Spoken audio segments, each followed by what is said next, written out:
আজি অসমত সেমি কণ্ডাক্টৰৰ দৰে ইণ্ডাষ্ট্ৰী আহিছে। মই বিশ্বাস কৰোঁ যে কম দিনৰ ভিতৰতে অসমত যদি আমি এই ধৰণে কাম কৰিব পাৰোঁ 10 বছৰৰ ভিতৰত অসমত আমি হেলিকপ্টাৰ বনোৱা কাৰখানাও লৈ আহিম। ইমানখিনি সপোন আমাৰ দৃষ্টিভংগীৰ ভিতৰত আছে।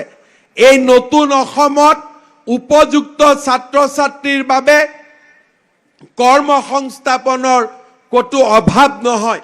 উদ্যমিতা স্কিল ডেভেলপমেণ্টৰ জৰিয়তে বিকশিত ভাৰতৰ আমি সেনানী হ'ব পাৰোঁ। আজি আমাৰ ITI বিলাক যেনেকৈ আমি ট্ৰান্সফৰ্ম কৰিছোঁ ইণ্ডাষ্ট্ৰী 4.0 য'ত নেকি আৰ্টিফিচিয়েল ইণ্টেলিজেন্স ৰবাটিক্স 3D আমি নতুন নতুন ফিউচাৰ এডুকেশ্যন বিলাক ITIত অন্তৰ্ভুক্ত কৰিছোঁ। অসমত স্কিল ইউনিভাৰ্চিটি মঙলদৈত নিৰ্মাণ হৈ আছে।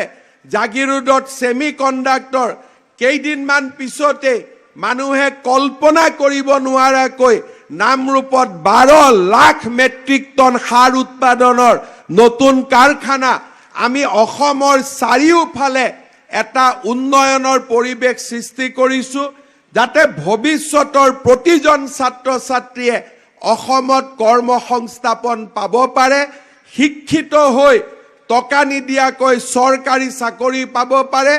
যিসকলে উদ্যমিতাক জীৱনৰ লক্ষ্য বুলি ভাবে তেওঁলোকক চৰকাৰে যাতে সহায় কৰিব পাৰে। আমি বিভিন্ন উদ্যমিতাৰ আমি কাম কাজত ল'ৰা ছোৱালীক আগুৱাই লৈ যাব পাৰোঁ। আজি অসমত ছেমি কণ্ডাক্টৰৰ দৰে ইণ্ডাষ্ট্ৰী আহিছে। মই বিশ্বাস কৰোঁ যে কম দিনৰ ভিতৰতে অসমত যদি আমি এই ধৰণে কাম কৰিব পাৰোঁ 10 বছৰৰ ভিতৰত অসমত আমি হেলিকপ্টাৰ বনোৱা কাৰখানাও লৈ আহিম। ইমানখিনি সপোন আমাৰ দৃষ্টিভংগীৰ ভিতৰত আছে। এই নতুন অসমত উপযুক্ত ছাত্ৰ ছাত্ৰীৰ বাবে কৰ্মসংস্থাপনৰ কতো অভাৱ নহয়। উদ্যমিতা স্কিল ডেভেলপমেণ্টৰ জৰিয়তে বিকশিত ভাৰতৰ আমি সেনানী হ'ব পাৰোঁ। আজি আমাৰ ITI বিলাক যেনেকৈ আমি ট্ৰান্সফৰ্ম কৰিছোঁ ইণ্ডাষ্ট্ৰী 4.0 য'ত নেকি আৰ্টিফিচিয়েল ইণ্টেলিজেন্স ৰবাটিক্স 3D আমি নতুন নতুন ফিউচাৰ এডুকেশ্যন বিলাক ITIত অন্তৰ্ভুক্ত কৰিছোঁ। অসমত স্কিল ইউনিভাৰ্চিটি মঙলদৈত নিৰ্মাণ হৈ আছে।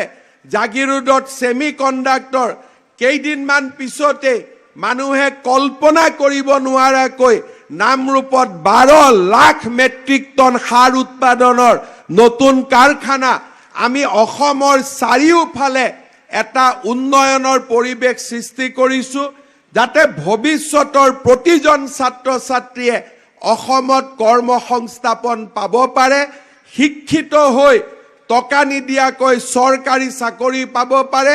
যিসকলে উদ্যমিতাক জীৱনৰ লক্ষ্য বুলি ভাবে তেওঁলোকক চৰকাৰে যাতে সহায় কৰিব পাৰে। আমি বিভিন্ন উদ্যমিতাৰ আমি কাম কাজত ল'ৰা ছোৱালীক আগুৱাই লৈ যাব পাৰোঁ।